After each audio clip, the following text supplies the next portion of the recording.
برای آسترکشی آستینمون هر اندازه‌ای که قد آستینمون هست، آستر ما باید به چه اندازه باشه.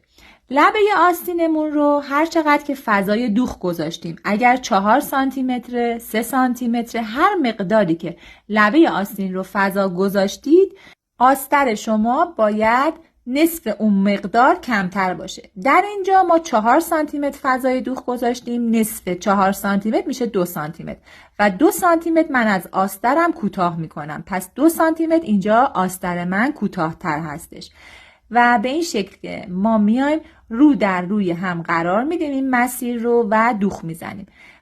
پارچه با فضای دوخت یکسان این مسیر در قسمت مچ آستینمون دوخته میشه. به این شکل که در اومد برش میگردونم به قسمت داخل آستین و این لبه رو اتو میزنم. به این شکل که در اومد کامل این مسیر رو باز میکنم.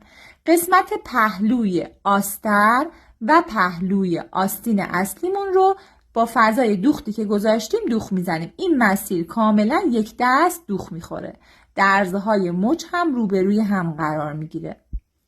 بعد از اینکه اینجا دوخ خورد، حالا من دستم رو میبرم داخل و آستر رو میارم بیرون.